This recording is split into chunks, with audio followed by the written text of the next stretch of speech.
She moved into my home demanding half of everything my grandmother left me, claiming family rights she never earned. What Margaret Thornton didn't know was that my lawyer had been quietly investigating her financial history for months, and what we discovered would not only save my inheritance, but expose a decades-long pattern of elder abuse that would land her in federal prison. Before we jump back in, tell us where you're tuning from, and if this story touches you, make sure you're subscribed, because tomorrow I've saved something extra special for you. The certified letter arrived on a Tuesday morning in October, delivered by a courier who required my signature and photo identification before placing the thick manila envelope into my trembling hands. The return address bore the name of Whitman, Blackstone and Associates, a prestigious law firm in downtown Portland that specialized in estate litigation and family disputes. As I stood in the doorway of the Victorian home my grandmother had left me just 6 months earlier, I had no idea that this letter would transform me from grieving granddaughter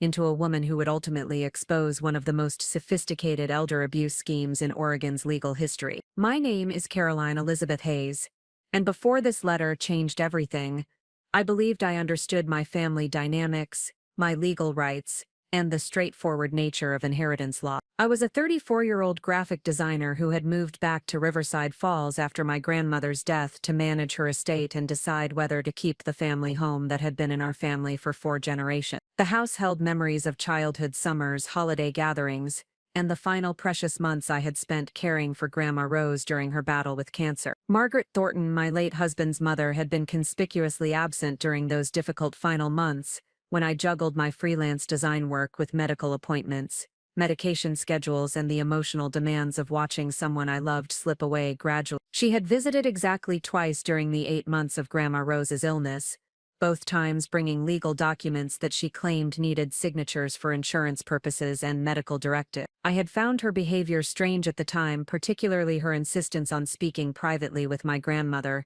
and her apparent discomfort with my presence during these conversations. But nothing had prepared me for the contents of the letter I now held in my shaking hand. The legal language was dense and intimidating, filled with phrases like rightful inheritance claims, undue influence allegations, and a state contest proceeding. According to the documents, Margaret Thornton was formally challenging my grandmother's will, claiming that I had manipulated an elderly woman into leaving me property and assets that rightfully belonged to the broader family. She was demanding a 50% share of everything, including the house, the antique collection, the investment accounts, and even my grandmother's jewelry.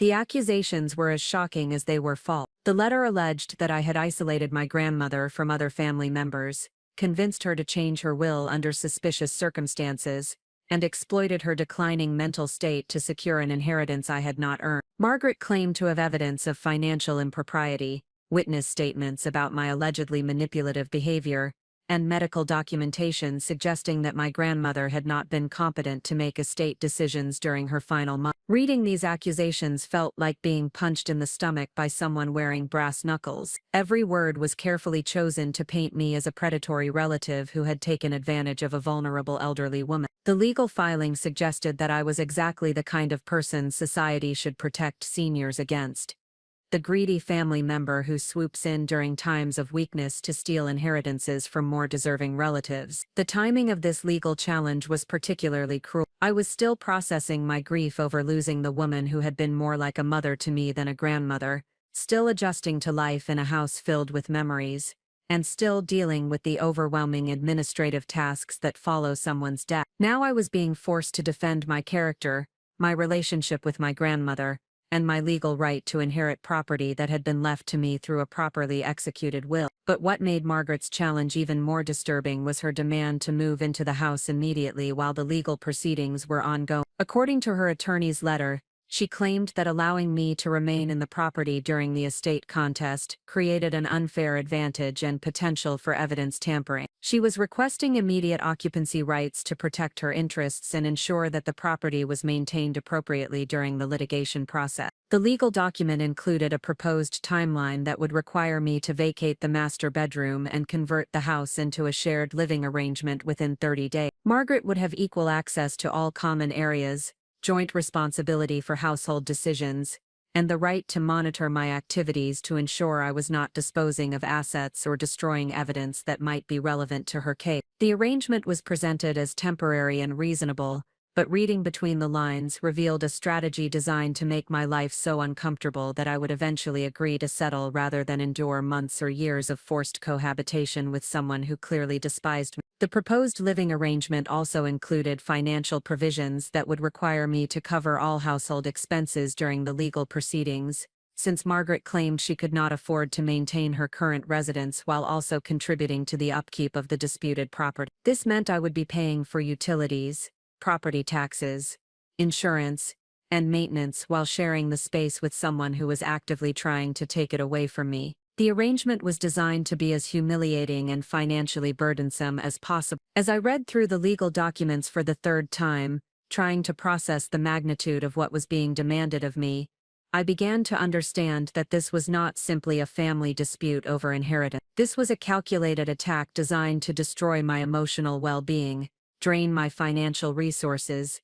and force me into a settlement that would reward Margaret for her aggression while punishing me for my close relationship with my grandmother. The letter also included ominous references to additional legal actions that might be necessary if I did not respond cooperatively to the initial demand. Margaret's attorney mentioned the possibility of civil lawsuits for financial elder abuse, criminal referrals for theft and fraud, and media coverage that would expose my alleged exploitation of a vulnerable senior citizen. These threats were clearly designed to intimidate me into compliance rather than fighting for my rights through the legal system. But perhaps the most infuriating aspect of Margaret's legal challenge was her sudden claim to have been a devoted daughter-in-law who had maintained a loving relationship with my grandmother throughout the year. The legal documents painted a picture of a woman who had been unfairly excluded from her rightful inheritance by a manipulative granddaughter who had poisoned an elderly woman's mind against her son's family. This narrative was so completely opposite to reality that it felt like reading fiction rather than legal proceeding. The truth was that Margaret had barely tolerated my grandmother during my marriage to her son David, treating family gatherings as obligations to be endured rather than opportunities for genuine connection. She had frequently made disparaging comments about my grandmother's old-fashioned values, her modest lifestyle, and her tendency to save money rather than spend it on luxury items. Margaret had never hidden her belief that my grandmother was holding on to assets that could be better utilized by younger family members who understood modern investment strategies and lifestyle choices. During David's illness and eventual death from leukemia 3 years earlier, Margaret had been notably absent from the hospital visits, care coordination, and emotional support that my grandmother and I had provided. She had appeared for the funeral and wake, but her primary concerns seemed to be related to David's modest life insurance policy and retirement account rather than grief or family support. I had attributed her behavior to her own way of processing loss, but now I was beginning to understand that her absence during difficult times might have been part of a pattern of calculating self-interest rather than genuine emotional overwhelm. As I sat in my grandmother's kitchen, surrounded by the antique furniture and family photographs that were now supposedly subject to legal dispute, I felt a mixture of grief, anger, and determination that surprised me with its intensity. The grief was for my grandmother, who had trusted me to preserve her legacy and protect the family assets she had accumulated through decades of careful saving and wise financial decisions. The anger was directed at Margaret, who was attempting to profit from death and exploit legal systems designed to protect legitimate inheritance rights. But the determination was perhaps the most powerful emotion, a growing resolve to fight back against this attack and expose the truth about Margaret's motivations and character. I realized that this legal challenge was more than a dispute over money and property. It was a battle for the memory and dignity of my grandmother, whose final wishes were being challenged by someone who had never demonstrated genuine care or affection for her. It was also a test of my own character and resilience, a moment when I would need to decide whether to surrender to intimidation or stand up for what was right regardless of the personal cost. The letter concluded with a demand for my written response within 10 business days, and a warning that failure to engage cooperatively with the legal process would be interpreted as evidence of guilt and bad faith. Margaret's attorney had scheduled a preliminary meeting for the following week to discuss the proposed living arrangements and begin the discovery process for the estate contact. I was expected to bring financial records, correspondence with my grandmother, and any other documentation that might be relevant to the case. As I folded the legal documents and placed them back in their envelope, I understood that my life was about to change dramatically. The quiet months of grieving and estate administration were over, replaced by what would likely be a prolonged legal battle that would test my emotional strength, financial resources, and faith in justice. But I also felt something unexpected stirring within me, a sense of purpose and clarity that had been missing since my grandmother's death.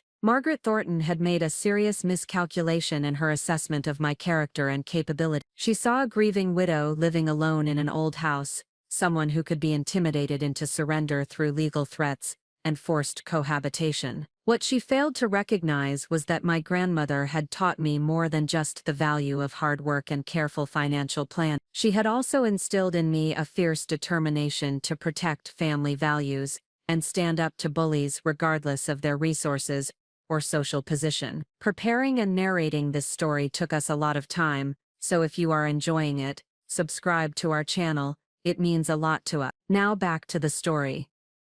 The woman who had quietly endured Margaret's subtle hostility during family gatherings and politely tolerated her dismissive comments about traditional values was about to transform into someone far more formidable. The legal challenge that was designed to destroy my confidence and force my surrender would instead become the catalyst for discoveries that would expose Margaret's true character and ultimately lead to consequences she had never imagined possible. As I reached for my phone to call the attorney my grandmother had recommended months earlier, I felt the first stirrings of what would become an unshakable resolve to fight for justice. Margaret wanted a battle over inheritance rights, but what she was going to get was a comprehensive investigation into her own financial history and a legal education about the consequences of elder abuse and inheritance fraud. The certified letter had been intended as the opening shot in a campaign designed to intimidate me into submission. Instead, it would prove to be the moment when an ordinary woman discovered extraordinary reserves of courage and determination that would ultimately transform a personal attack into a victory for justice and family value. The woman Margaret Thornton chose to target was not the vulnerable widow she believed she was manipulating. Caroline Elizabeth Hayes possessed a combination of professional skills,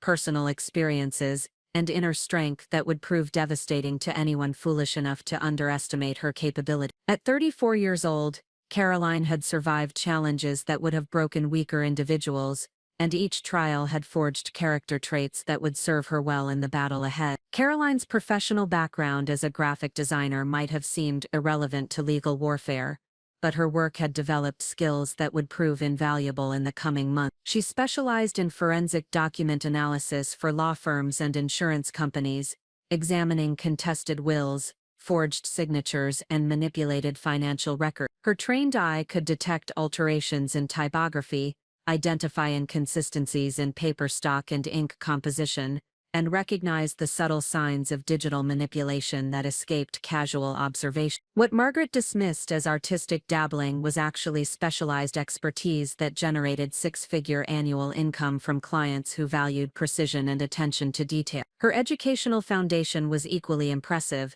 though she rarely discussed her academic achievements in social settings. Caroline held a Master of Fine Arts degree from Portland State University with a concentration in digital forensics and document authentication. Her thesis research had focused on developing techniques for detecting fraudulent modifications in legal documents, work that had attracted attention from federal investigators and resulted in consulting opportunities with major law enforcement agencies. The quiet woman who attended family gatherings and listened politely to conversations possessed technical knowledge that rivaled experts who testified in federal court cases. But Caroline's most significant asset was her relationship with her grandmother, Rose Margaret O'Brien, who had been far more than a typical family elder. Rose had spent 40 years working as a paralegal for Morrison & Associates, one of Portland's most respected estate planning firms. She had assisted with thousands of wills, trusts, and inheritance disputes, developing encyclopedic knowledge of probate law and inheritance fraud schemes. During their evening conversations over the past decade, Rose had shared stories about manipulative family members, contested estates, and the legal strategies used to protect legitimate heirs from predatory relatives. These conversations had been more than casual family storytelling. Rose had been systematically educating Caroline about the realities of inheritance law, preparing her granddaughter to recognize and respond to the kind of challenges that frequently arose after deaths in families with significant assets. Rose had experienced decades of observing how grief and greed could transform ordinary people into calculating adversaries, and she was determined to ensure Caroline would be prepared for such possibility. Rose had also shared specific warnings about Margaret Thornton, whose behavior during family gatherings had raised concerns that extended beyond mere personality conflict. Rose's professional experience had taught her to recognize the signs of individuals who viewed elderly family members as financial opportunities rather than beloved relatives. Margaret's tendency to steer conversations toward financial topics, her obvious calculations about property values and investment returns, and her barely concealed impatience with family traditions,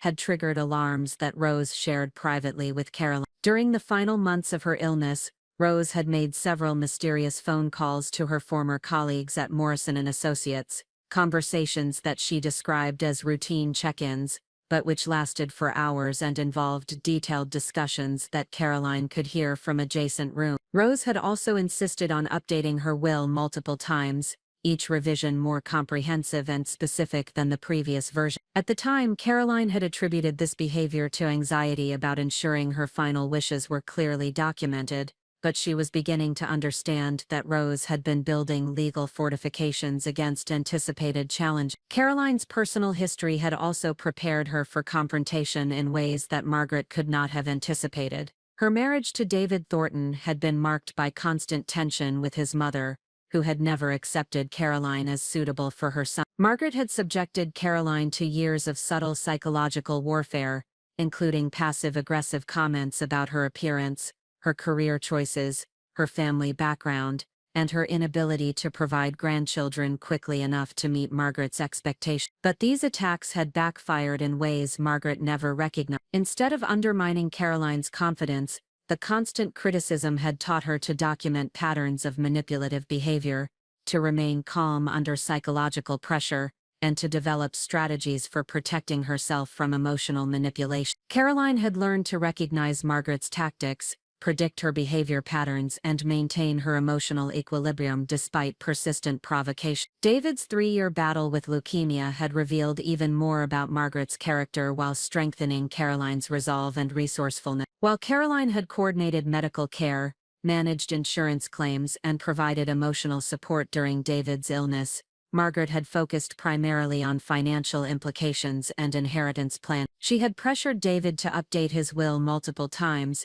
suggested that Caroline's caregiving efforts were motivated by financial considerations, and even implied that Caroline might be prolonging David's suffering to maximize insurance payout. These accusations had been particularly cruel because Caroline had sacrificed her career advancement and financial security to care for David throughout his illness. She had turned down lucrative contracts, postponed professional development opportunities, and depleted her savings to ensure David received the best possible care, regardless of insurance coverage limitations. Margaret's suggestions that these sacrifices were calculated rather than loving had revealed a mindset so alien to Caroline's values that she began to understand she was dealing with someone whose moral compass operated on completely different principles. The experience of watching David die while managing Margaret's accusations and manipulations had taught Caroline crucial lessons about maintaining focus under extreme stress,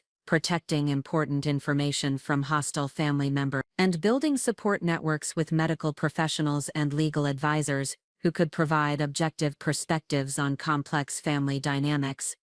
She had also learned to document everything, a habit that would prove invaluable in the current situation. Following David's death, Caroline had demonstrated remarkable resilience in rebuilding her life and career. She had expanded her forensic document analysis business, developed new technical skills in digital investigation, and established professional relationships with attorneys who specialized in complex inheritance disputes. Her client base had grown to include major insurance companies, federal agencies, and law firms handling high-profile cases involving document fraud and financial crime. But perhaps most importantly, Caroline had spent the past 3 years developing a comprehensive understanding of Margaret's financial situation, social connections, and behavioral patterns. Her professional work had taught her to research individuals thoroughly before engaging in any business relationship, and she had applied these skills to monitoring Margaret's activities out of concern for David's estate and her own financial security. This research had revealed troubling patterns that extended far beyond typical family tensions.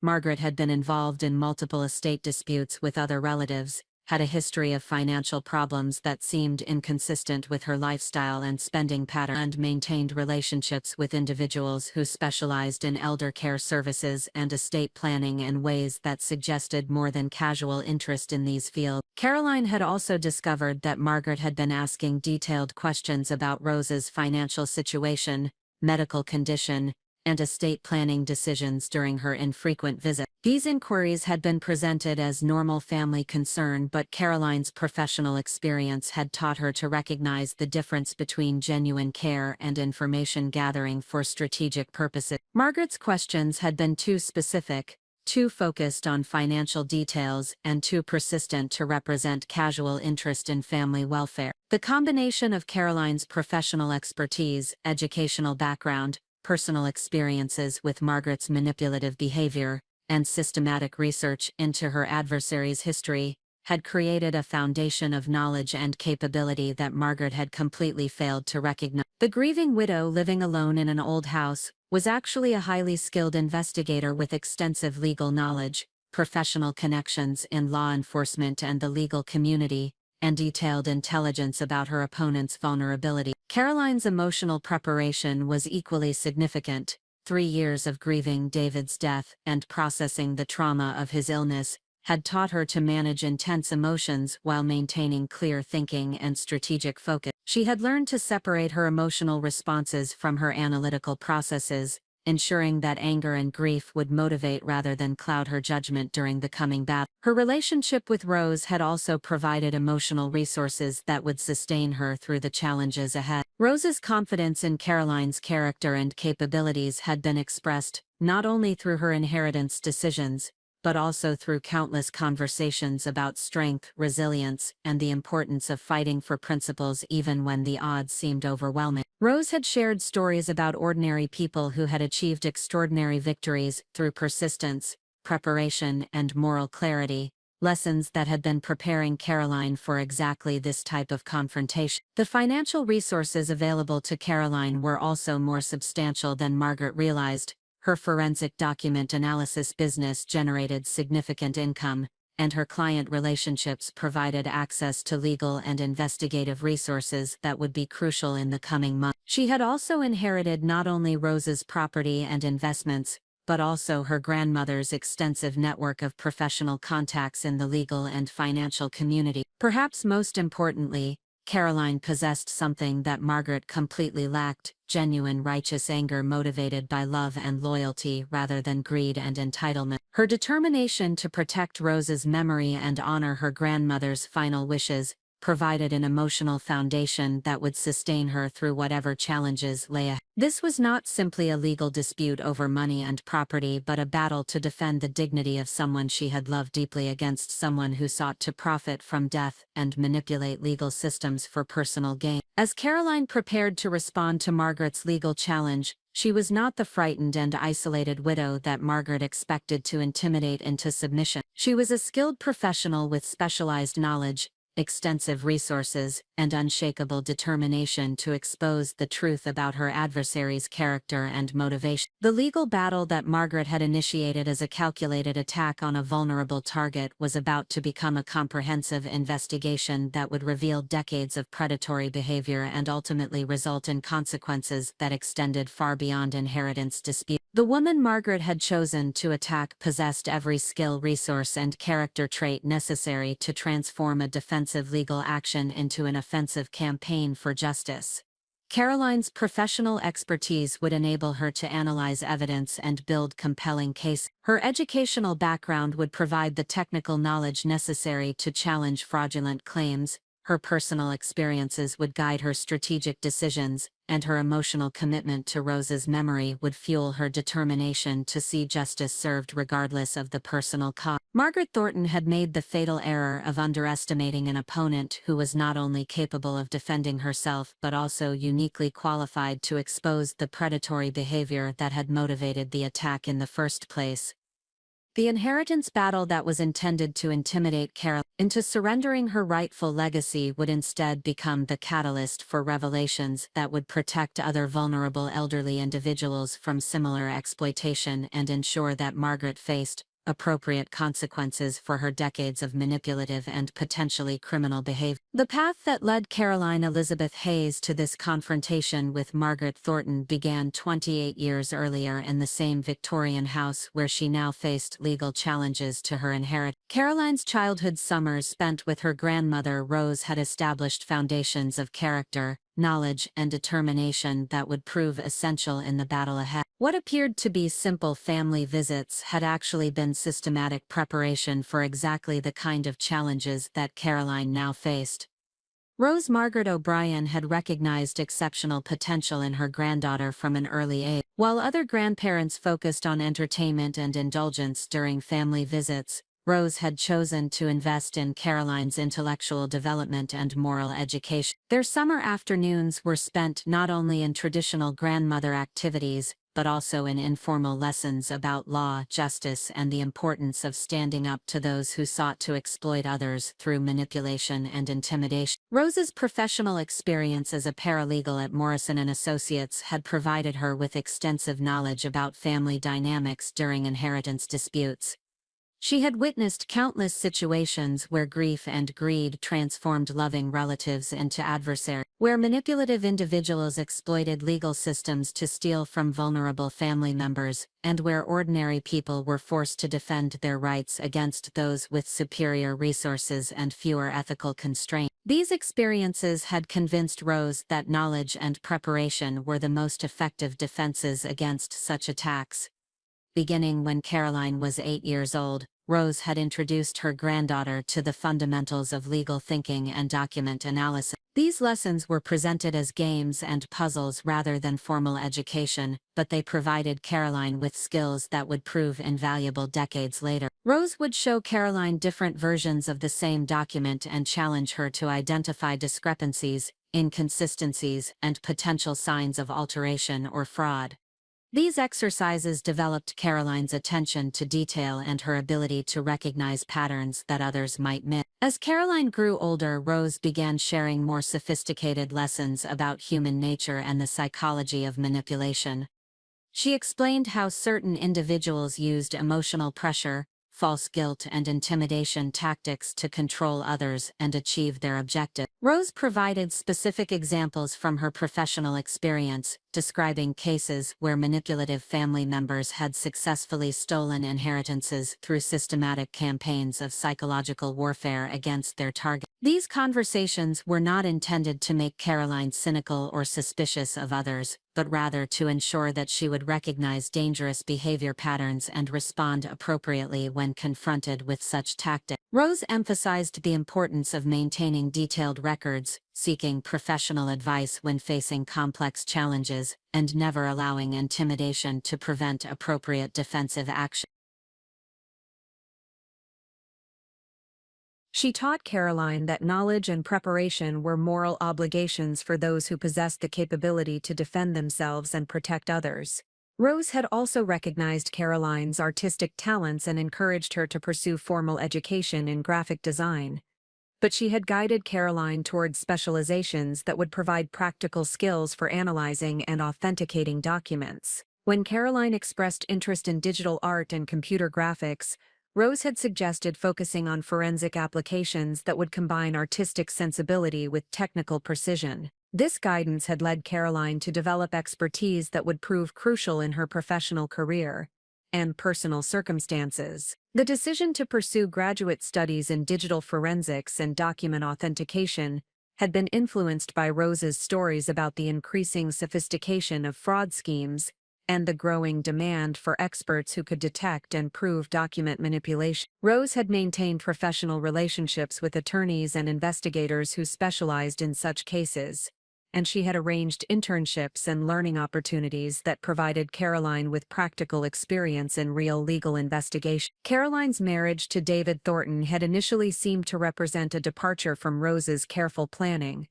but it had actually provided essential education about Margaret's character and methods. Rose had encouraged Caroline to maintain detailed records of her interactions with Margaret, not out of paranoia but as a practical exercise in pattern recognition. Over the 7 years of Caroline's marriage, these records had revealed consistent patterns of manipulative behavior that would prove invaluable in understanding Margaret's current legal strategy. During David's illness, Rose had provided both emotional support and practical guidance that helped Caroline navigate the complex challenges of medical care coordination, insurance management, and family dynamics under extreme stress. Rose had also used this period to educate Caroline about the legal and financial implications of serious illness, including the importance of proper documentation, the risks of undue influence allegation, and the strategies that manipulative individuals often employed during times of family vulnerability. Rose's own health decline had provided additional opportunities for Caroline to develop skills and knowledge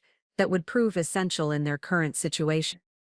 As Rose's primary caregiver during the final months of her life, Caroline had gained first-hand experience with medical documentation, estate planning processes, and the legal requirements for proving mental competency in inheritance cases. Rose had ensured that every aspect of her care and estate planning was thoroughly documented and properly witnessed to prevent any future challenges to her decision. The conversations between Rose and Caroline during those final months had been particularly significant in preparing for the current confrontation. Rose had shared detailed information about Margaret's financial history, her patterns of behavior during previous family crises, and her apparent interest in Rose's estate planning decision. Rose had also explained the legal strategies that individuals like Margaret typically employed in inheritance disputes, and the defensive measures that could be used to counter such attacks. Rose had been particularly concerned about Margaret's apparent surveillance of her financial situation and medical condition. During Margaret's infrequent visits,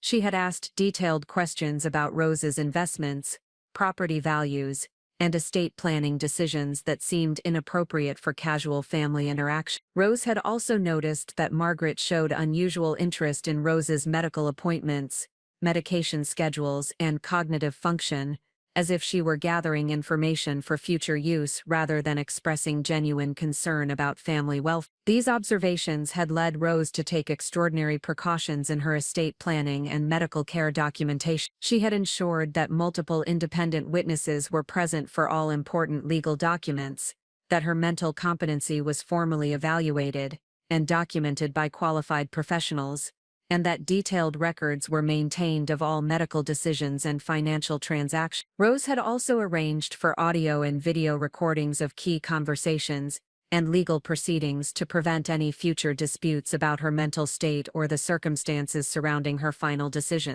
The education that Caroline had received from Rose extended beyond legal and technical knowledge to include lessons about personal resilience and emotional strength under pressure. Rose had shared stories about ordinary people who had overcome extraordinary challenges through persistence, courage, and moral clarity. She had emphasized the importance of maintaining focus on long-term objectives rather than becoming distracted by short-term emotional responses to provocation and intimidation. Rose had also taught Caroline about the importance of building and maintaining professional relationships that could provide support during difficult times. Through Rose's connections in the legal community, Caroline had established relationships with attorneys, investigators, and other professionals who specialized in inheritance disputes and elder abuse cases. These relationships provided Caroline with access to expertise and resources that would be crucial in her confrontation with Margaret. The financial foundation that Rose had established for Caroline was also the result of careful long-term planning rather than simple inheritance. Rose had spent decades accumulating assets,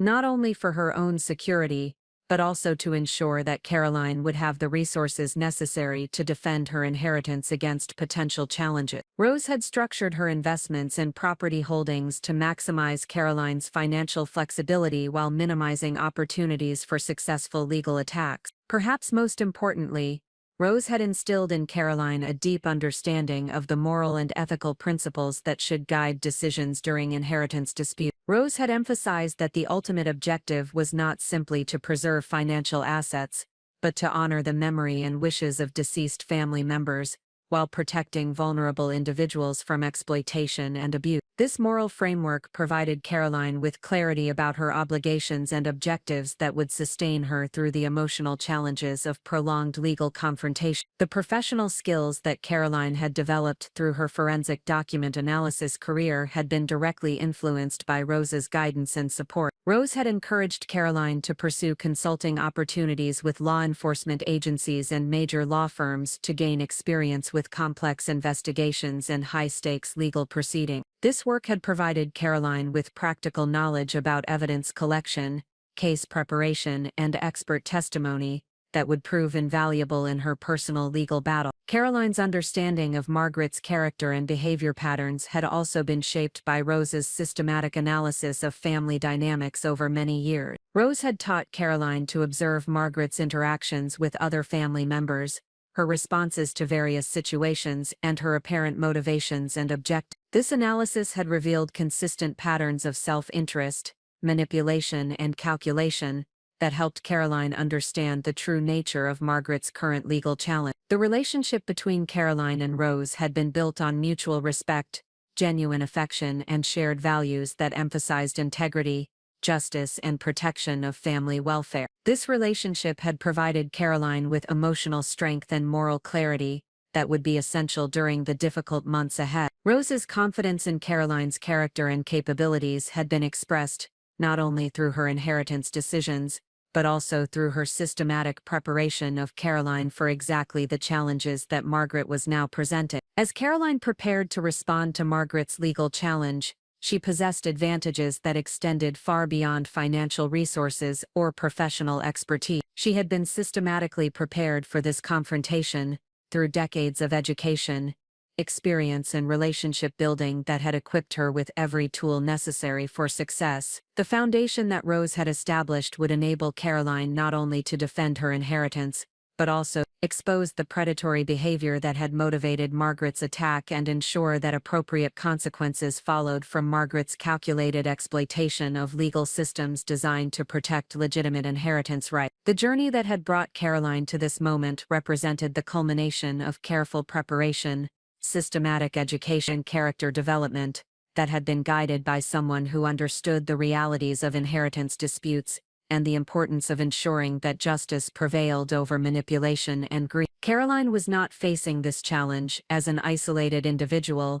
but as the beneficiary of decades of wisdom, planning, and preparation that had positioned her for victory against an opponent who had seriously underestimated both Caroline's capabilities and the thoroughness of Rose's preparations for exactly this type of confrontation. The first indication that Margaret Thornton was orchestrating something more sophisticated than a simple inheritance dispute had emerged 3 months before her formal legal challenge arrived. Caroline had initially dismissed these early warning signs as coincidental events, but her professional training in pattern recognition and her grandmother's lessons about predatory behavior gradually revealed a systematic campaign that had been developing for far longer than she had realized. The initial red flag appeared during what Margaret had described as a routine visit to check on Caroline's welfare following Rose's death. Margaret had arrived unannounced on a Wednesday afternoon in July, claiming that she had been in the neighborhood visiting friends and thought it would be appropriate to see how Caroline was managing her grief and the responsibilities of estate administration. The visit had seemed genuinely thoughtful at first,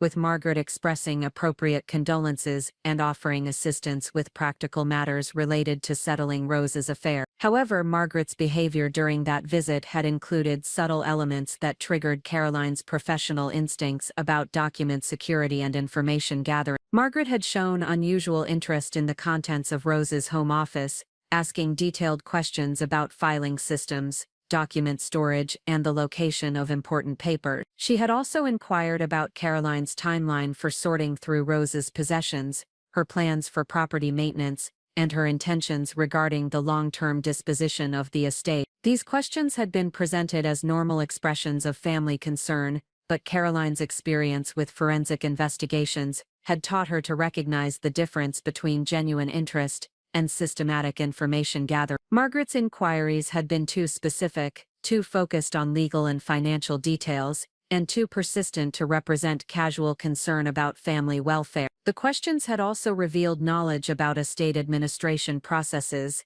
that seemed inconsistent with Margaret's claimed unfamiliarity with such matters. During that same visit, Margaret had made several comments about the apparent value of Rose's possessions and property, noting the quality of antique furniture, the potential market value of collectibles, and the advantageous location of the house in Riverside Falls Historic District. She had also mentioned her surprise at the extent of Rose's accumulated wealth, suggesting that she had not previously understood the full scope of Rose's financial success through careful saving and wise investment decisions over several decades. Most significantly, Margaret had asked to use Rose's computer to check her email, claiming that her phone battery had died and she needed to confirm an appointment. Caroline had politely declined this request, explaining that she had not yet sorted through Rose's digital files and preferred to maintain the computer's security until the estate administration was complete. Margaret's reaction to this refusal had been more intense than the situation warranted,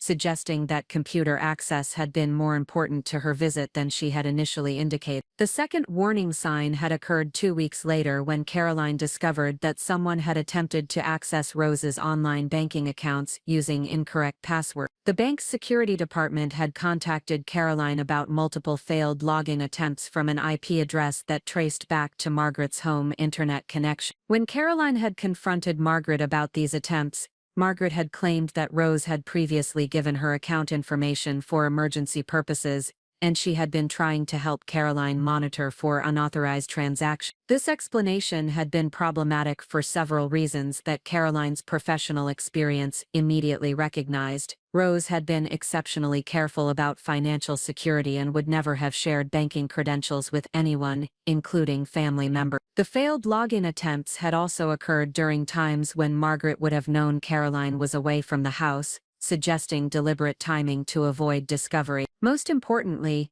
Margaret's claimed concern about unauthorized transactions was contradicted by her failure to contact Caroline directly about her security concerns, rather than attempting independent access to protected accounts. Caroline's subsequent investigation into these login attempts had revealed additional disturbing information about Margaret's recent activities. The same IP address had been used to research estate planning attorneys, inheritance law procedures, and strategies for contesting wills in Oregon. Margaret had also conducted extensive online searches about Caroline's professional background, her financial situation, and her legal vulnerabilities as a beneficiary of a substantial inheritance. These searches had included specific queries about undue influence allegations, mental competency challenges, and the evidence requirements for successful estate contact. The third significant warning sign had emerged when Caroline received an unexpected visit from Patricia Williamson, a social worker from Riverside County's Adult Protective Services Division. Patricia explained that her office had received an anonymous report expressing concern about possible elder abuse in Rose's final months, specifically allegations that Rose's caregiver had isolated her from family members and potentially influenced her estate planning decisions through manipulation and coercion. The timing of this report had been particularly suspicious because it had been filed just 3 days after Rose's death, suggesting that the complainant had been monitoring the situation and waiting for Rose's passing to initiate the investigation. The specific allegations in the report had also demonstrated detailed knowledge about Rose's medical condition, her estate planning activities, and Caroline's role as her primary caregiver, indicating that the complainant had access to information that would not have been available to casual observers. Patricia's investigation had quickly determined that the allegations were unfounded and potentially malicious. The extensive documentation that Rose and Caroline had maintained about Rose's medical care, estate planning processes, and family interactions had provided clear evidence that Rose had remained mentally competent throughout her illness and had made all decisions freely without coercion or undue influence. Multiple witnesses, including medical professionals, legal advisors, and family friends, had confirmed that Caroline's caregiving had been exemplary and that Rose's estate planning decisions had been consistent with her long-standing values and wishes. However, the investigation had revealed that the anonymous report had included specific details about Rose's financial accounts, property holdings, and estate planning timeline that would not have been accessible to most family members. The complainant had demonstrated knowledge about private legal consultations, confidential medical information, and personal conversations that suggested either direct access to protected information or systematic surveillance of Rose's activities during her final month. Caroline's professional experience with document analysis had enabled her to recognize patterns in the anonymous report that suggested authorship by someone with legal knowledge and experience in elder abuse allegations. The language used in the report had included specific legal terminology and references to statutory requirements that indicated familiarity with adult protective services, procedures, and evidence standards. The report had also been structured in a way that maximized the likelihood of triggering a formal investigation while minimizing the risk of immediate dismissal. The fourth warning sign had occurred when Caroline discovered that Margaret had been contacting Rose's former colleagues at Morrison & Associates, ostensibly to share condolences and reminisce about Rose's professional contribution. However, these conversations had included detailed questions about Rose's mental state during her final months, her estate planning activities, and her relationship with Caroline during the period when she was serving as Rose's primary caregiver. Margaret's inquiries had been presented as expressions of family concern and genuine interest in Rose's professional legacy, but the specific nature of her questions had raised concerns among Rose's former colleagues. Several attorneys at the firm had contacted Caroline to report these conversations, because Margaret's questions had seemed designed to elicit information that could be used to challenge Rose's mental competency or Caroline's fitness as a beneficiary. These contacts had also revealed that Margaret had been researching the backgrounds and specialties of various attorneys at Morrison & Associates, apparently seeking to identify individuals who might be willing to provide information or professional services related to estate contests and inheritance disputes. Margaret had specifically inquired about attorneys who specialized in undue influence cases and mental competency challenges, suggesting that her interest in Rose's estate planning decisions extended beyond casual family concern. The fifth significant warning sign had emerged when Caroline received a series of phone calls from individuals claiming to represent various service providers who had allegedly worked with Rose during her final month. These callers had requested permission to complete final billing procedures, retrieve equipment that had supposedly been left at Rose's house, and verify services that had been provided during Rose's illness. Caroline's careful investigation of these requests had revealed that none of these service providers had actually worked with Rose, and several of the phone numbers had traced back to Margaret's business associates and personal contacts. The calls appeared to be attempts to gain access to Rose's house, verify information about her estate and medical condition, and potentially plant listening devices or other surveillance equipment that could provide intelligence about Caroline's activities and estate administration procedures. The sophistication of these deception attempts had demonstrated that Margaret was receiving assistance from individuals with experience in surveillance, fraud, and potentially criminal investigation technique. The coordination required to execute multiple false service provider contacts suggested planning and resources that extended beyond what Margaret could have managed independently. Caroline's recognition of these warning signs had been facilitated by her professional training in forensic investigation and her grandmother's systematic education about predatory behavior patterns. Each individual incident might have been dismissed as coincidental or explained through innocent interpretations, but the cumulative pattern had revealed a coordinated campaign designed to gather intelligence, establish grounds for legal challenge, and position Margaret for a comprehensive attack on Caroline's inheritance right. The timing and coordination of these activities had also demonstrated that Margaret's planning had begun well before Rose's death, possibly extending back several years to the period when David was battling leukemia and family dynamics were complicated by medical stress and financial pressure. Margaret had apparently been systematically gathering information and building relationships that would be useful in challenging Caroline's inheritance, while presenting herself as a caring family member concerned about elder welfare. Most importantly, the sophisticated nature of these preliminary activities had indicated that Margaret possessed resources, knowledge, and professional assistance that extended far beyond what would be typical for ordinary inheritance disputes. The legal terminology in the anonymous report, the technical sophistication of the computer access attempts, and the coordination of the false service provider contacts had suggested that Margaret was working with individuals who possessed specialized knowledge about elder abuse investigations, estate law, and possibly criminal investigation techniques. Caroline's growing awareness of the scope and sophistication of Margaret's campaign had transformed her understanding of the challenge she was facing. This was not simply a family dispute motivated by grief and financial stress, but rather a calculated attack orchestrated by someone who possessed significant resources and professional assistance. Margaret had been systematically preparing for this confrontation while Caroline had been focused on grieving Rose's loss and managing estate administration responsibility. However, Caroline's recognition of these warning signs had also provided valuable intelligence about Margaret's methods, resources, and likely future strategy. The pattern of activities revealed Margaret's priorities, her sources of information, and her apparent confidence in her ability to challenge Caroline's inheritance successfully. This intelligence would prove crucial in developing defensive strategies and counterattacks that could neutralize Margaret's advantages while exposing her predatory behavior to appropriate authority. The realization that she was facing a sophisticated adversary with significant resources had initially been intimidating,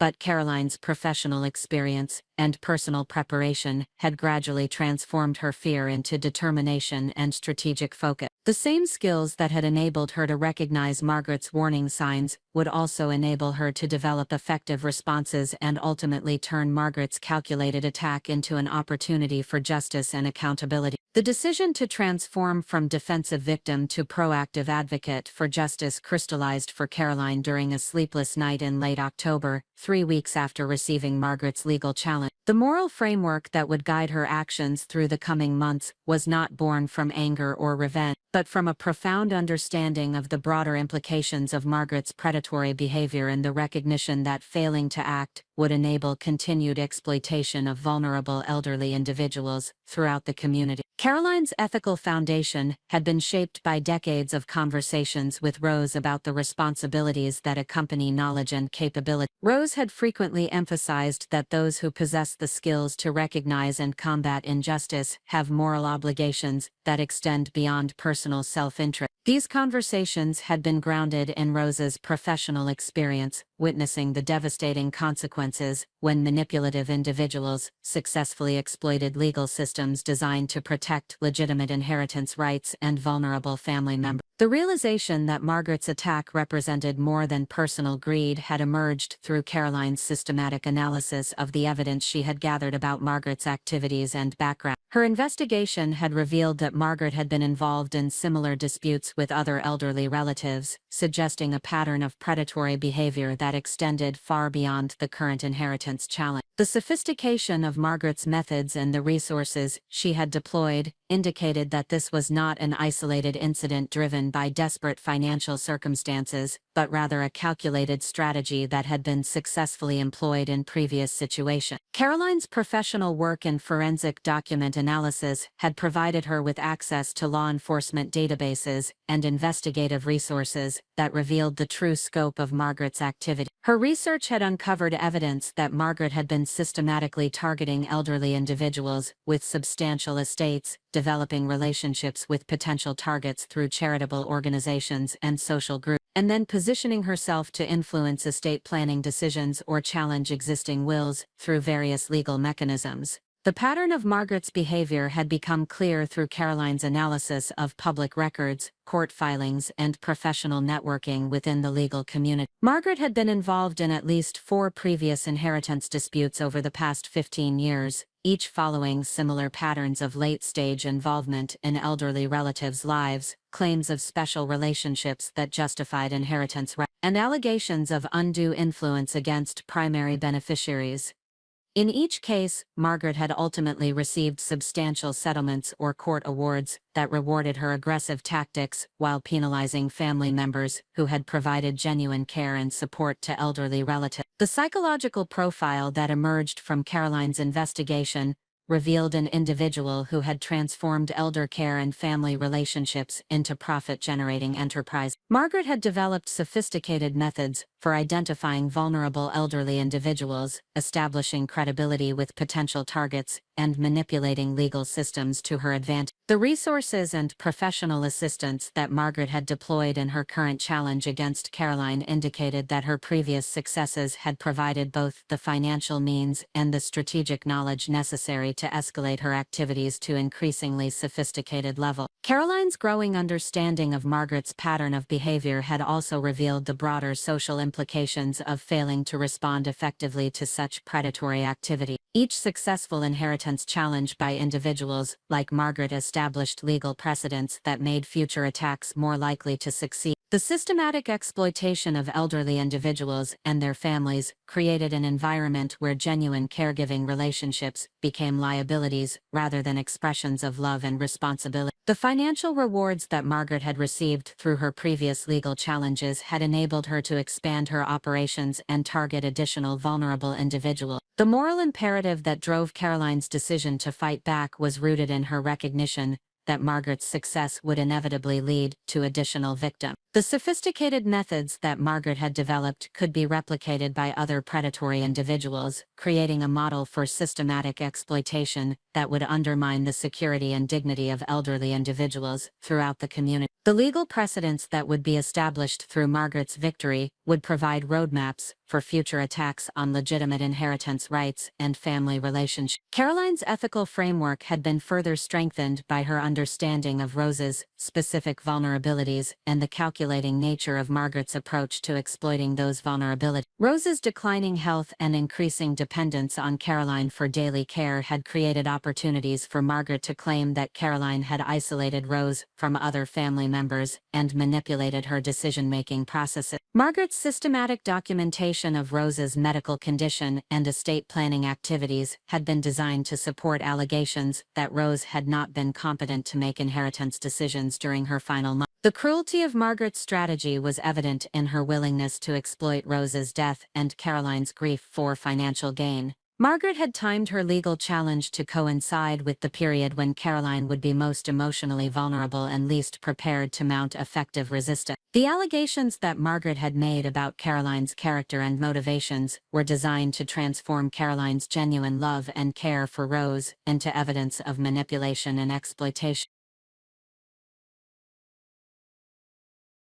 The demand for immediate cohabitation was calculated to maximize psychological pressure while minimizing Caroline's ability to prepare effective legal defenses. Caroline's recognition of the moral dimensions of her situation had been reinforced by her professional understanding of the broader societal costs of elder abuse and inheritance fraud. Her work with law enforcement agencies had provided her with extensive knowledge about the psychological and financial damage that such crimes inflicted on victims and their families. The systematic nature of Margaret's activities represented a form of organized crime that targeted some of society's most vulnerable members, while exploiting legal systems that were designed to protect rather than enable exploitation. The ethical clarity that guided Caroline's decision to fight back was also informed by her understanding of Rose's specific wishes and values. Rose had not simply left Caroline an inheritance, but had entrusted her with the responsibility to preserve family values and protect the legacy of several generations of careful saving and moral behavior. Rose's estate planning decisions had been motivated by her desire to ensure that her accumulated wealth would be used to support education,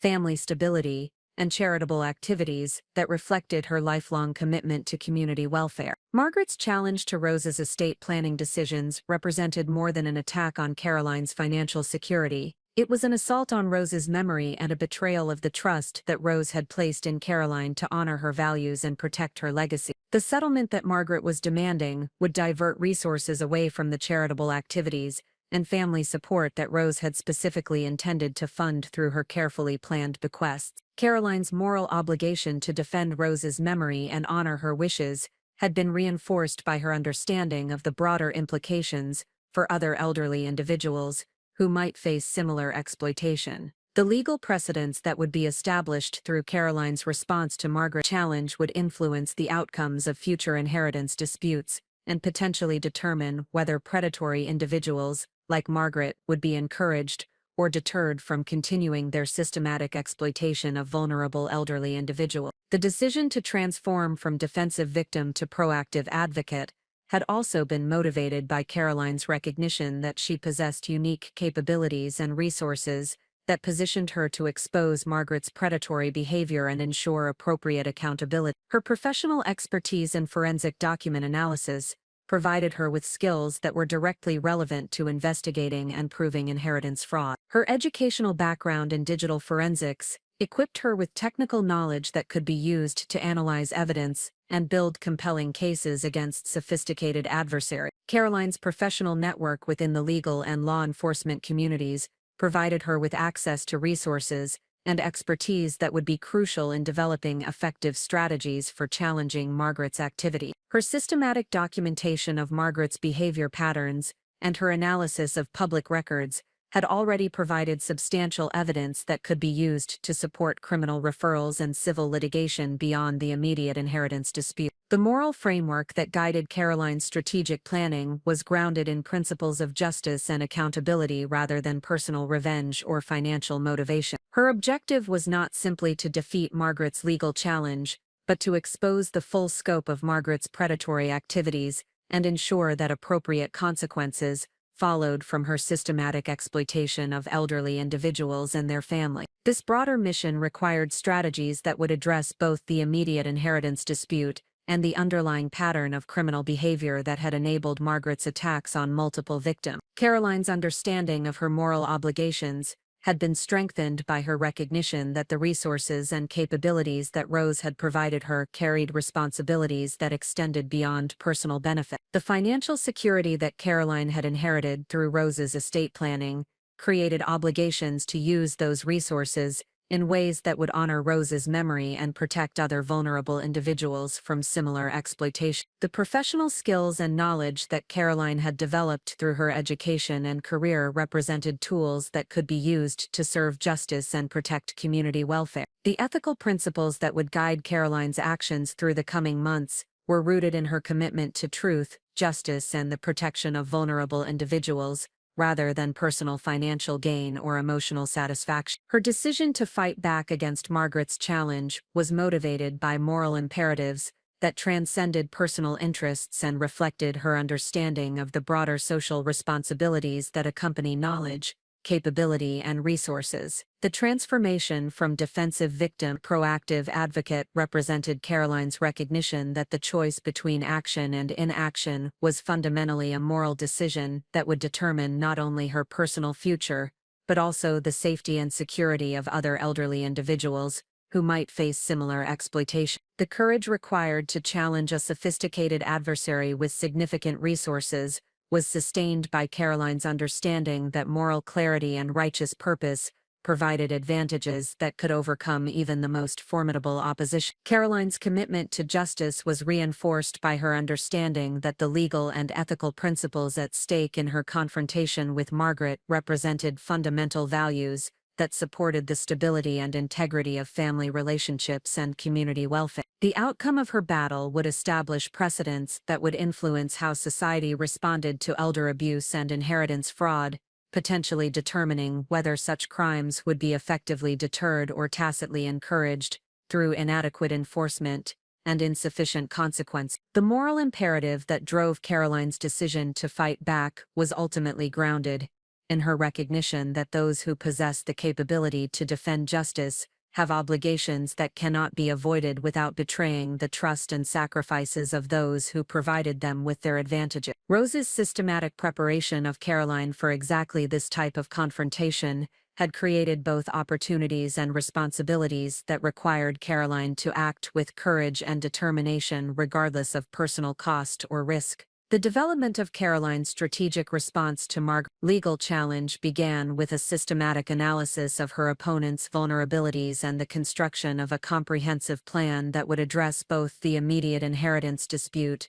and the broader pattern of predatory behavior that her investigation had revealed. The planning process required Caroline to integrate her professional expertise in forensic analysis, her educational background in digital investigation, and her understanding of legal procedures into a coordinated campaign designed to achieve multiple objectives simultaneously. Caroline's strategic framework was built upon her recognition that conventional defensive approaches would be insufficient to address the sophisticated nature of Margaret's attack. Traditional inheritance dispute strategies, typically focused on proving the validity of contested wills and the mental competency of deceased testator. But Caroline's situation required a more comprehensive approach that would expose the systematic nature of Margaret's predatory activities while establishing legal precedents that would protect other vulnerable elderly individuals from similar exploitation. The foundation of Caroline's strategic planning was her analysis of Margaret's previous inheritance disputes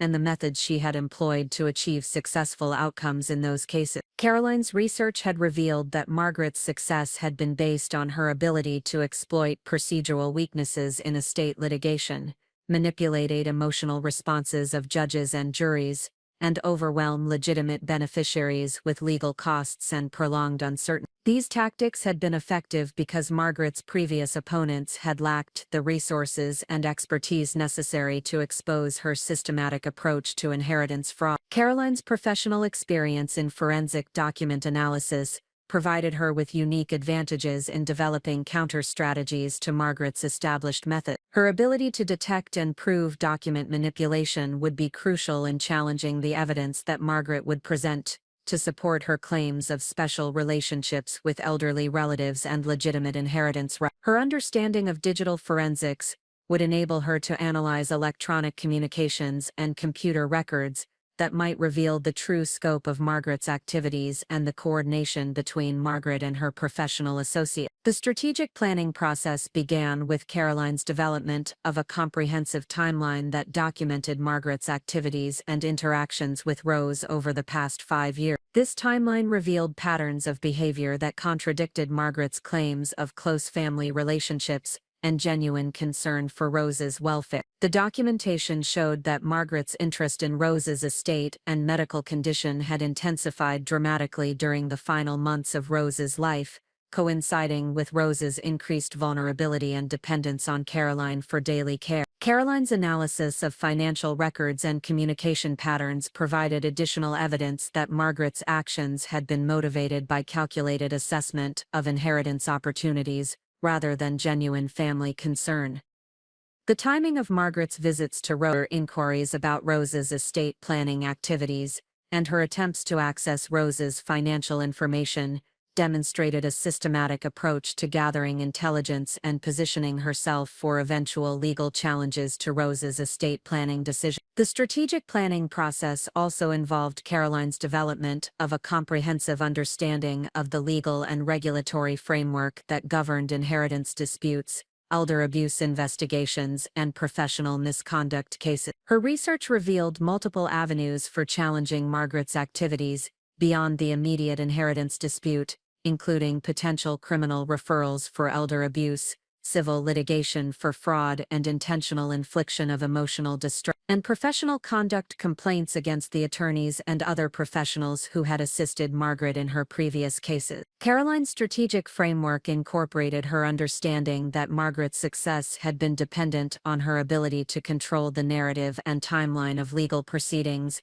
while overwhelming opponents with procedural complexity and financial pressure. Caroline's response strategy was designed to reverse these advantages by establishing proactive control over the investigation process, presenting evidence in ways that would be compelling to both legal professionals and the general public, and demonstrating the broader implications of Margaret's activities for community welfare and elderly protection. The development of Caroline's evidence collection strategy required careful coordination between her professional capabilities and the legal requirements for establishing admissible proof in various proceedings. Her forensic analysis skills would be applied to examining documents, communications, and financial records that might reveal evidence of fraud, manipulation, or other criminal activity. Her digital investigation capabilities would be used to analyze electronic communications, computer records, and online activities that might provide insights into Margaret's planning and coordination with associates. Caroline's strategic planning also incorporated her understanding of the importance of building public awareness and support for her case,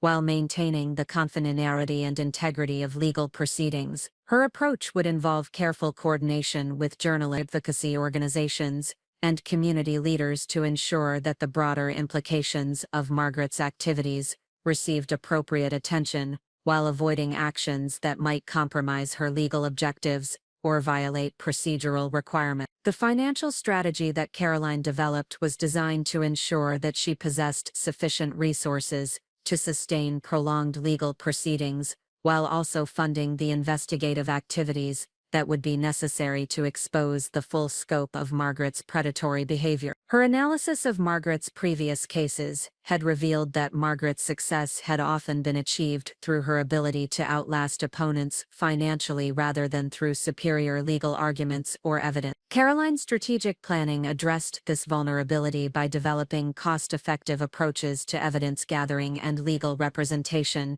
that would enable her to maintain financial sustainability throughout extended proceedings. Caroline's strategic framework also incorporated her understanding of the psychological and emotional dimensions of her confrontation with Margaret. Her planning recognized that Margaret would attempt to use intimidation, harassment, and emotional manipulation to undermine Caroline's resolve and effectiveness. Caroline's response strategy included specific provisions for maintaining emotional stability and strategic focus, while protecting herself from the psychological warfare that Margaret had employed successfully in previous cases. The development of Caroline's professional support network was a crucial component of her strategic planning. Her approach involved identifying and recruiting attorneys, investigators, forensic experts, and other professionals who possessed the specialized knowledge and experience necessary to address the complex legal and technical issues involved in her case. This network would provide Caroline with access to resources and expertise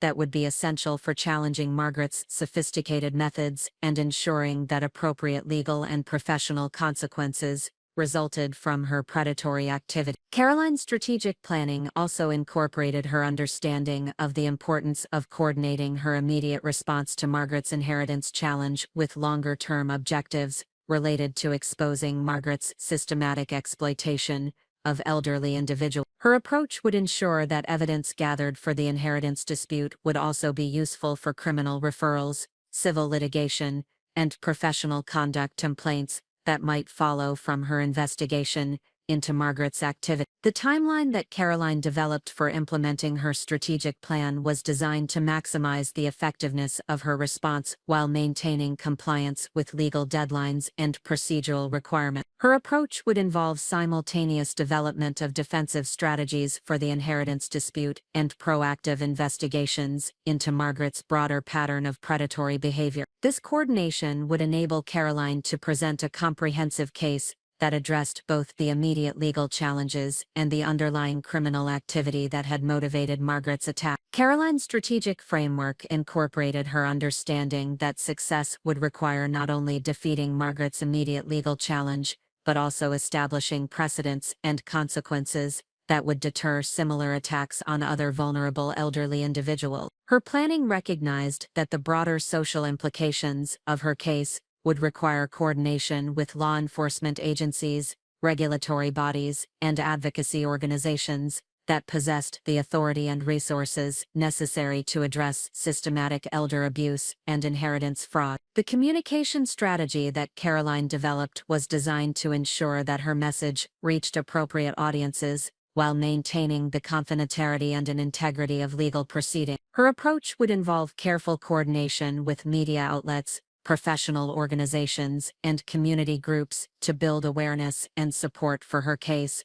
while avoiding actions that might compromise her legal objectives or violate ethical obligations related to ongoing litigation. Caroline's strategic planning also incorporated her understanding of the importance of protecting other potential victims of Margaret's predatory behavior while her case was proceeding. Her approach would involve coordination with adult protective services, law enforcement agency, and community organizations to ensure that appropriate warnings and protective measures were implemented to prevent Margaret from continuing her systematic exploitation of elderly individuals while legal proceedings were ongoing. The implementation strategy that Caroline developed was designed to ensure that her response to Margaret's challenge would be both comprehensive and sustainable throughout what would likely be prolonged legal proceeding. Her approach incorporated specific provisions for maintaining financial resources, professional relationships, and emotional stability while pursuing multiple legal and investigative objectives simultaneously. Caroline's strategic framework ultimately reflected her recognition that the confrontation with Margaret represented an opportunity to address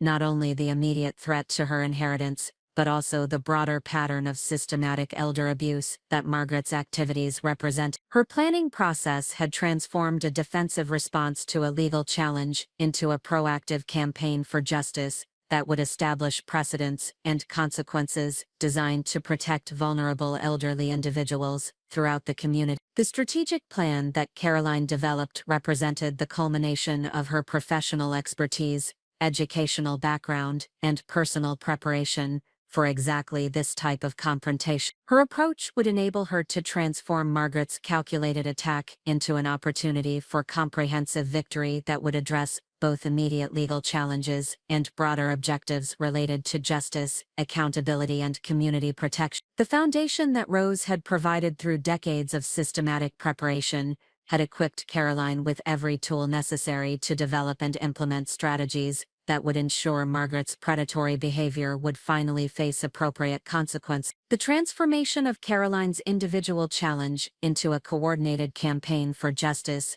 required the systematic development of professional relationships and strategic alliances that would provide the expertise, resource, and credibility necessary to expose Margaret's predatory behavior while achieving comprehensive victory in the inheritance dispute. Caroline's approach to building these alliances demonstrated the fundamental principle that extraordinary achievements require collaboration between individuals who share common values and complementary capability. The foundation of Caroline's alliance-building strategy was her recognition that Margaret's sophisticated methods and extensive resources could not be effectively countered through individual effort alone. Her analysis of Margaret's previous successes had revealed that legitimate beneficiaries had typically been defeated not through superior legal arguments, but through their inability to match Margaret's coordination of professional support, financial resources, and strategic plan. Caroline's response required the development of a network that could provide equivalent capabilities while maintaining the moral clarity and ethical standards that distinguished her objectives from Margaret's predatory activity. Caroline's first strategic alliance was established with Jonathan Mitchell,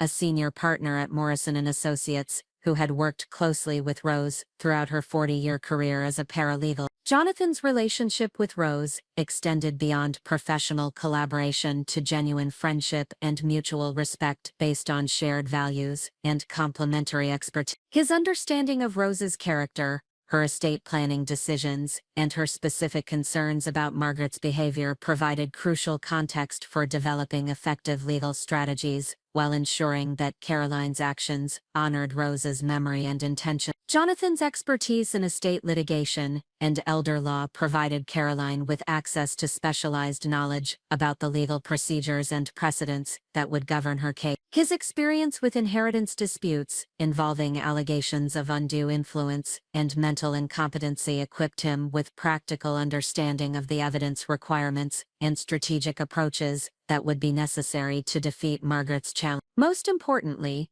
Jonathan's professional reputation and relationships within the legal community provided Caroline with credibility and access to additional resources that would be essential for her comprehensive campaign. The alliance with Jonathan also provided Caroline with access to the institutional resources of Morrison & Associates, including research capabilities, investigative support, and coordination with other legal professionals who possessed specialized expertise in areas relevant to her case. The firm's established relationships with forensic accountants, medical experts, and other professionals who could provide expert testimony and analysis represented resources that would have been difficult for Caroline to access independently. Caroline's second crucial alliance was developed with Detective Sarah Martinez of the Riverside Falls Police Department's Financial Crimes Unit. Sarah's professional background in investigating elder abuse, inheritance fraud, and other crimes targeting vulnerable elderly individuals provided Caroline with access to law enforcement resources and expertise that would be essential for addressing the criminal aspects of Margaret's activity. Sarah's understanding of the evidence requirements for criminal prosecutions and her relationships with prosecutors and other law enforcement professionals equipped Caroline with knowledge about the legal mechanisms that could be used to ensure appropriate consequences for Margaret's predatory behavior.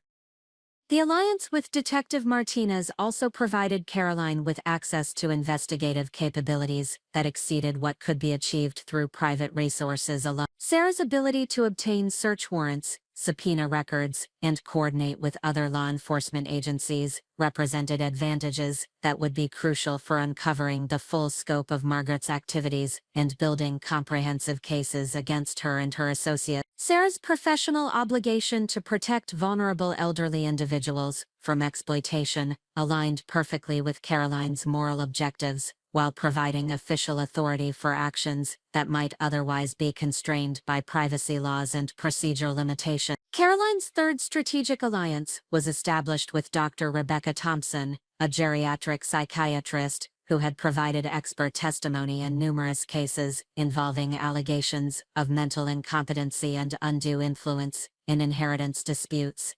Thompson's medical expertise and professional experience equipped her with specialized knowledge about the cognitive capabilities of elderly individuals and the factors that could affect their decision-making capacity. Her ability to analyze medical records, interview witnesses, and provide expert opinions about mental competency issues would be essential for defending Rose's estate planning decisions against Margaret's anticipated challenges. The alliance with Dr. Thompson also provided Caroline with access to professional networks within the medical and mental health communities that could provide additional expert testimony and analysis as needed. Thompson's relationships with other geriatric specialists, neurologists, and psychiatrists represented resources that could be mobilized to provide comprehensive evaluation of any medical evidence that Margaret might present to support her claims about Rose's mental state during her final month. Caroline's fourth crucial alliance was developed with Marcus Chen, a forensic accountant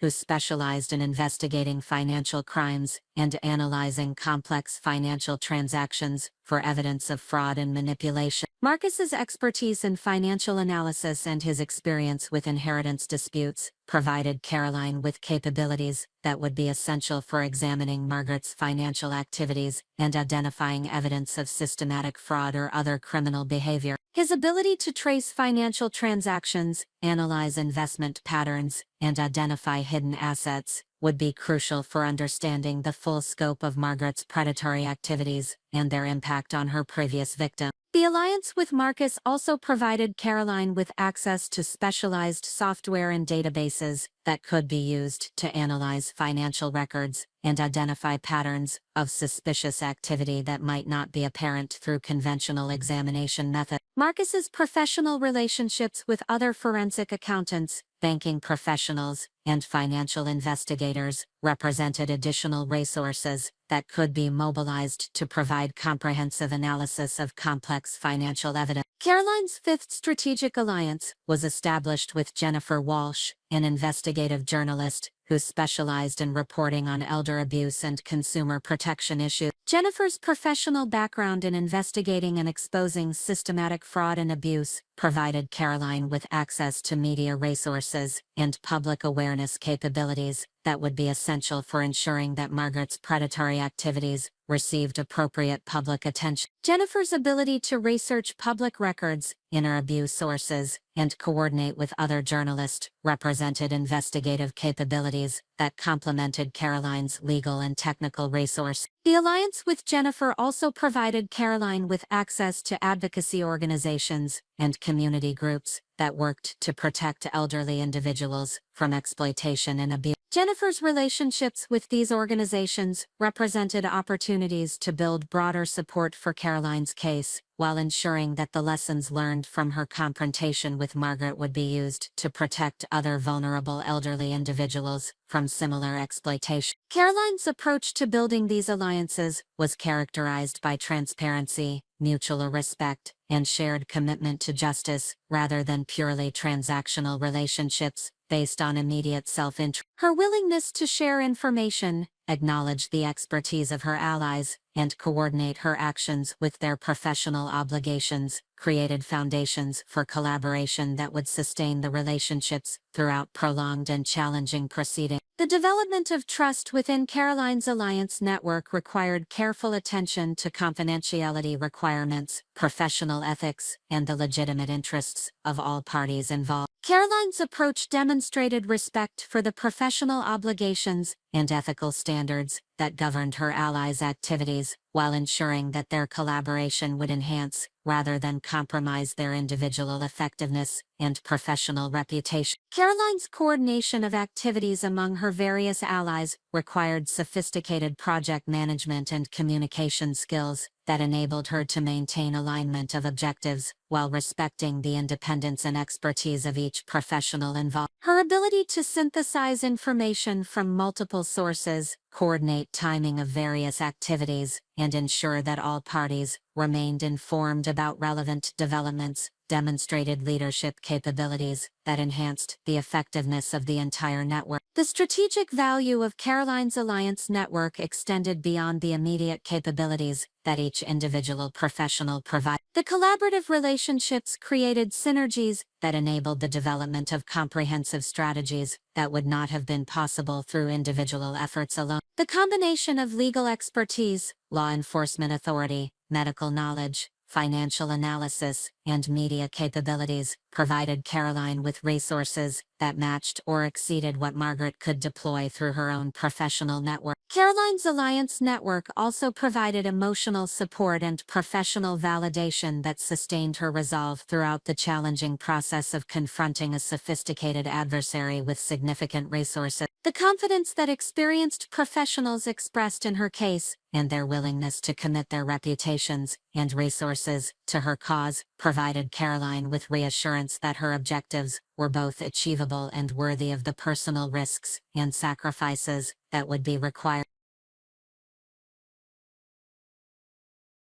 The collaborative approach that Caroline developed with her allies also ensured that her case would establish precedents and create lasting change that would benefit the broader community, rather than simply achieving individual victory.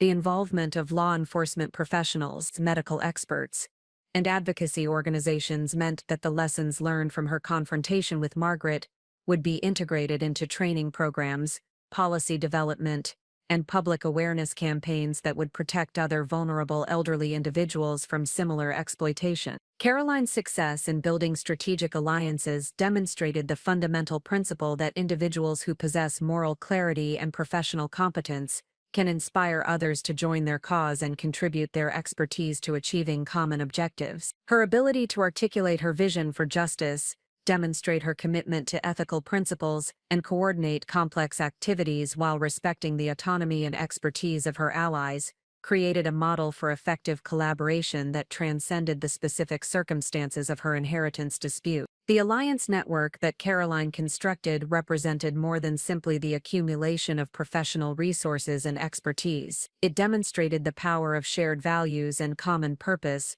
to create collective capabilities that exceeded what any individual could achieve alone. The willingness of experienced professionals to commit their time, resources, and reputations to Caroline's cause reflected their recognition that her battle with Margaret represented broader principles of justice and community protection that warranted their support and involvement. Caroline's approach to building and maintaining these strategic alliances provided a foundation for achieving comprehensive victory that would address both her immediate legal challenges and the broader objectives related to exposing Margaret's predatory behavior and protecting other vulnerable elderly individuals from similar exploitation. The collaborative network that she developed would prove essential for implementing the complex strategies that would be required to defeat Margaret's sophisticated methods while establishing precedents that would deter similar attacks in the future. The implementation of Caroline's comprehensive strategy began with carefully orchestrated initial actions designed to test her alliance network, gather crucial evidence, and establish the foundation for more aggressive measures, while maintaining the element of surprise that would be essential for achieving maximum impact. These first strategic moves demonstrated Caroline's transformation from defensive victim to proactive advocate, while revealing the devastating effectiveness of coordinated professional expertise applied with moral clarity and strategic precision. Caroline's opening gambit was executed through her alliance with Detective Sarah Martinez, who initiated a preliminary inquiry into Margaret's financial activities under the guise of routine follow-up to the previously dismissed elder abuse allegation. This approach provided legal authority for examining records and conducting interviews that would have been impossible to obtain through private investigation alone, while ensuring that any evidence discovered would be admissible in both criminal and civil proceedings. The inquiry was structured to appear routine and non-threatening while systematically gathering intelligence about Margaret's methods, resources, and potential vulnerability. Detective Martinez's initial review of public records and financial databases revealed patterns of activity that exceeded Caroline's most pessimistic expectations about Margaret's systematic exploitation of elderly individuals. The investigation uncovered evidence that Margaret had been involved in inheritance disputes with at least 7 different elderly relatives over the past 2 decades, with each case following remarkably similar patterns of late-stage involvement in estate plan, allegations of special relationships that justified inheritance claims, and aggressive legal challenges that resulted in substantial settlements or court awards. The consistency of Margaret's methods across multiple cases provided compelling evidence that her activities represented calculated business operations rather than legitimate family disputes motivated by grief or genuine concern for inheritance rights. The timing of Margaret's involvement in each case, the similarity of legal strategies employed, and the progression from initial contact to final settlement revealed a sophisticated system for identifying, targeting, and exploiting vulnerable elderly individuals and their families. Caroline's second strategic action involved her collaboration with forensic accountant Marcus Chen to conduct a comprehensive analysis of Margaret's financial situation and spending patterns over the past 5 years. This analysis was designed to identify sources of income that might be inconsistent with Margaret's claimed financial circumstances, while also tracing expenditures that might reveal evidence of her systematic approach to inheritance fraud. The financial investigation was conducted using techniques that ensured compliance with privacy laws, while maximizing the intelligence value of publicly available information. Marcus's analysis revealed financial patterns that provided stunning confirmation of Caroline's suspicions about Margaret's predatory activity. Margaret's income over the past 5 years had included substantial payments from estate settlements and insurance claims that coincided precisely with the deaths of elderly relatives and acquaintances. Her expenditures included payments to attorneys specializing in inheritance disputes, private investigators who conducted surveillance and background research, and various professionals who provided services related to estate planning and elder care coordination. Most significantly, Marcus's analysis revealed that Margaret had been systematically investing her inheritance-related income in ways that suggested long-term planning for continued activities in this area. Her financial portfolio included investments in companies that provided elder care services, legal databases that could be used for research on potential targets, and professional development activities related to estate law and financial planning. These expenditures indicated that Margaret had transformed elder exploitation into a sustainable business model that she intended to continue and expand. Caroline's third initial action involved her alliance with Dr. Rebecca Thompson to conduct a comprehensive review of Rose's medical records and cognitive assessments during her final month. This review was designed to establish definitive proof of Rose's mental competency and decision-making capacity, while also identifying any evidence of the manipulation or coercion that Margaret would likely allege in her inheritance challenge. Thompson's analysis would provide the medical foundation for defending Rose's estate planning decisions, while exposing the falsity of Margaret's anticipated claims about Rose's vulnerability to undue influence. Thompson's review of Rose's medical records revealed documentation that exceeded legal requirements for proving mental competency and voluntary decision-making. Rose's healthcare providers had conducted multiple cognitive assessments throughout her illness, all of which demonstrated that she had retained full decision-making capacity, despite her physical decline. The medical records also included detailed documentation of Rose's specific instructions about her estate planning objectives and her explicit rejection of attempts by various family members to influence her decisions. Most importantly, Dr. Thompson's analysis revealed evidence that Rose had been aware of and concerned about Margaret's apparent surveillance and manipulation attempts. Rose's medical records included notes about her request for additional privacy protections during medical appointments, and her specific instructions that certain family members should not have access to information about her medical condition or treatment plan. These records provided compelling evidence that Rose had recognized Margaret's predatory behavior and had taken deliberate steps to protect herself and her estate planning decisions from manipulation. Caroline's fourth strategic action involved her collaboration with investigative journalist Jennifer Walsh to begin developing public awareness about the broader implications of systematic elder abuse and inheritance fraud. This approach was designed to create social and political pressure for more aggressive enforcement of existing laws, while also warning other potential victims about the methods employed by predators like Margaret. Jennifer's initial reporting focused on the general patterns of elder exploitation without revealing specific details about Caroline's case that might compromise ongoing legal proceedings. Jennifer's preliminary research into elder abuse and inheritance fraud revealed that Margaret's activities were part of a much larger problem that affected thousands of elderly individuals and their families throughout the region. Her investigation uncovered evidence of networks of attorneys,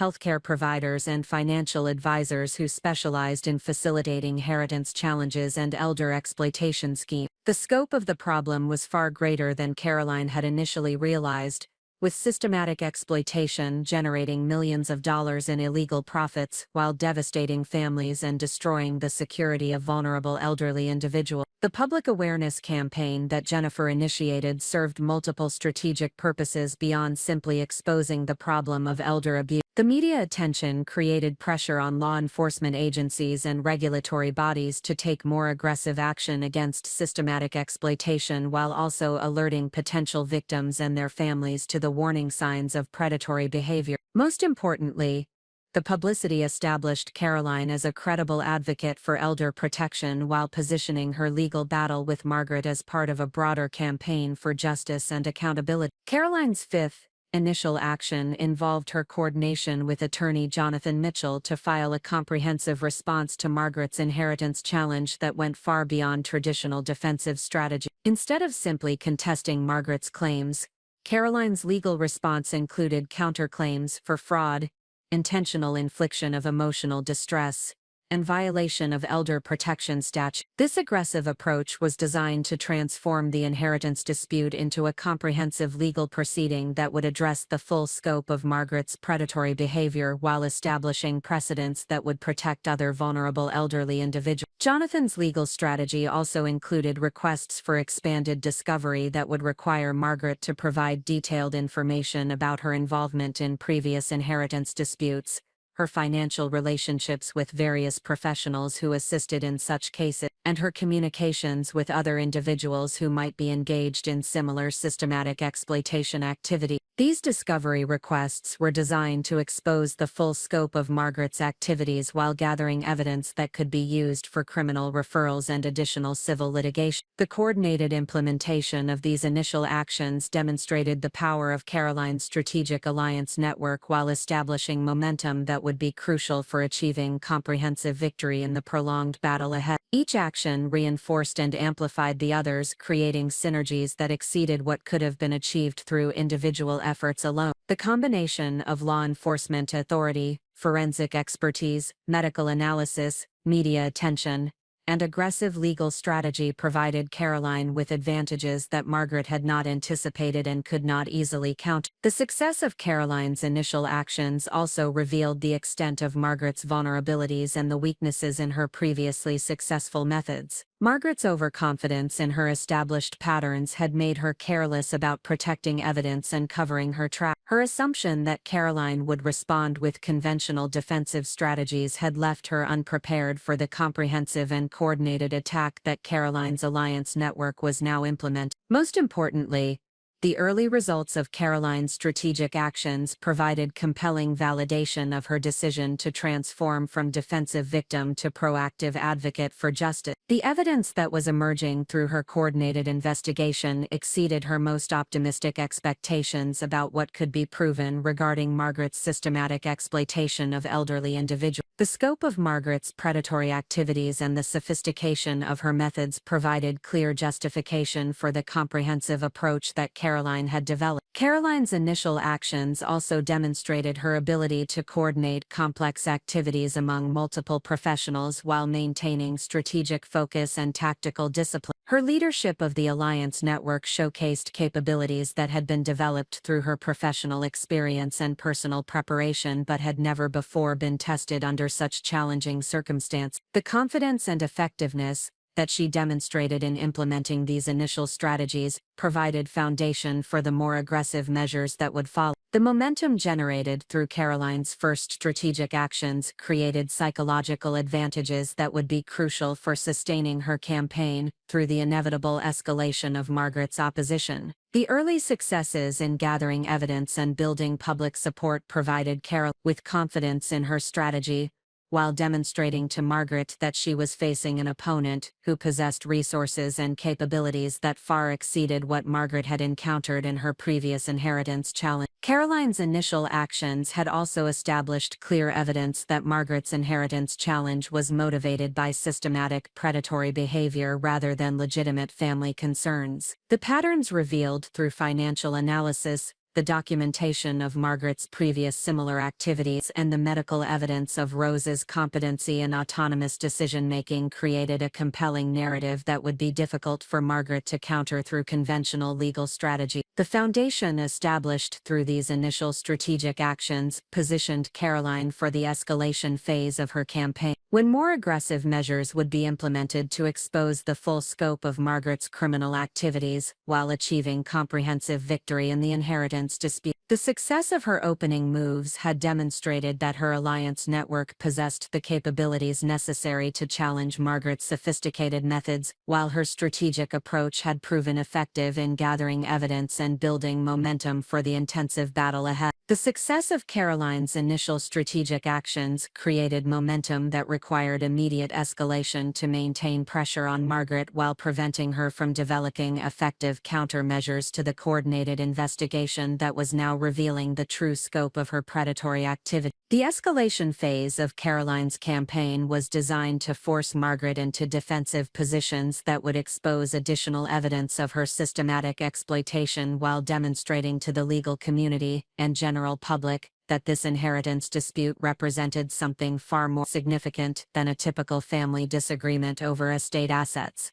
Caroline's decision to escalate her actions was motivated by intelligence gathered through her alliance network indicating that Margaret was beginning to recognize the serious threat to her established operations and was mobilizing resources to mount more sophisticated opposition than she had deployed in previous inheritance challenge. Detective Martinez had received reports that Margaret was consulting with attorneys who specialized in defending against criminal charges, suggesting that she understood the potential for her activities to result in prosecution rather than simply civil litigation. This intelligence confirmed that Caroline's strategy was achieving its intended effect of transforming Margaret's calculated attack into a defensive struggle for survival. The first major escalation action was implemented through Caroline's collaboration with Detective Martinez to formally request federal investigation of Margaret's activities under statutes governing elder abuse, mail fraud, and racketeering. This request was supported by comprehensive documentation that Caroline's Alliance Network had gathered during the initial investigation phase, including financial records demonstrating systematic patterns of inheritance fraud, medical evidence disproving Margaret's claims about elderly victims' mental incapacity, and communication records revealing coordination between Margaret and various professionals who assisted in her exploitation scheme. The federal investigation request represented a strategic escalation that transformed the scope of Margaret's legal jeopardy from civil liability to potential criminal prosecution with serious penalties including substantial prison sentences and asset forfeiture. The involvement of federal authorities also provided access to investigative resources and legal mechanisms that exceeded what could be achieved through state-level proceedings alone. Most importantly,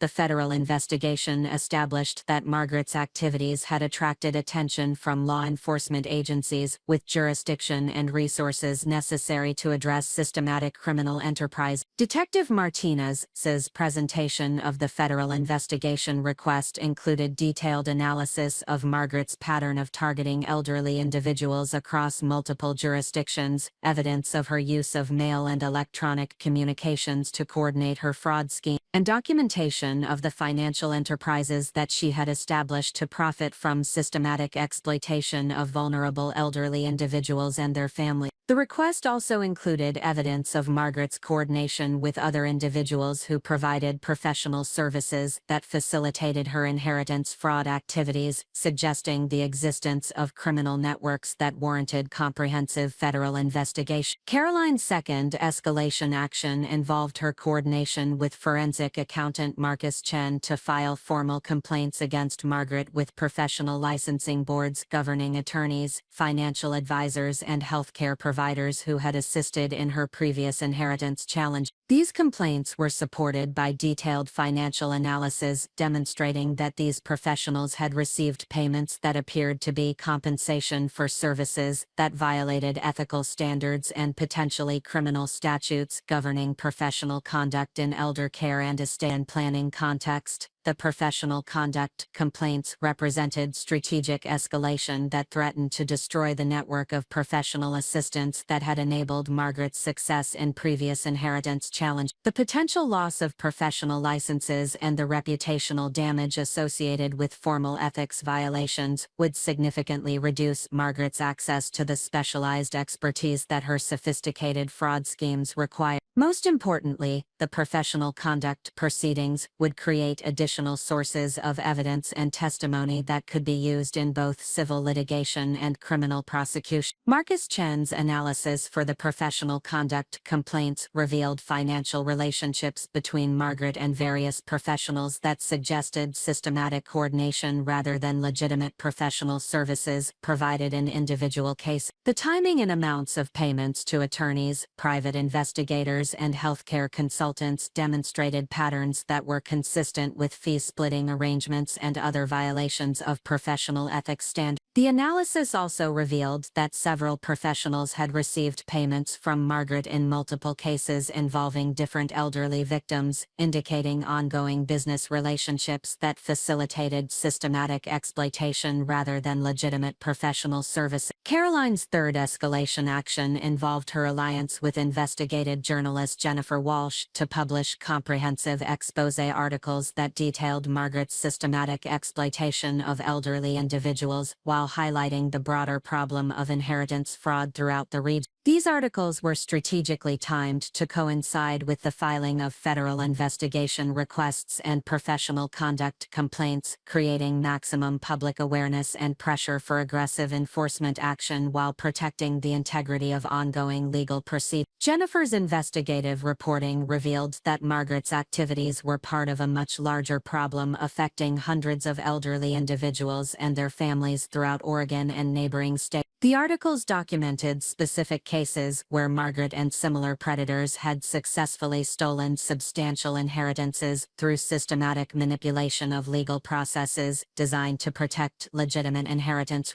The reporting also exposed weaknesses in regulatory oversight and enforcement that had enabled such systematic exploitation to continue for extended periods without appropriate intervention. The public expose articles served multiple strategic purposes that extended beyond simply increasing awareness of elder abuse problems. The media attention created political pressure for legislative and regulatory reforms that would strengthen protections for elderly individuals and their families, while also deterring other potential predators who might be considering similar activity. Most importantly, the publicity established Caroline as a credible advocate for elder protection while demonstrating that her legal battle with Margaret represented broader principles of justice and community welfare rather than personal financial interest. Caroline's fourth escalation action involved her coordination with attorney Jonathan Mitchell to file expanded civil litigation that included claims against not only Margaret but also the various professionals who had assisted in her systematic exploitation activity.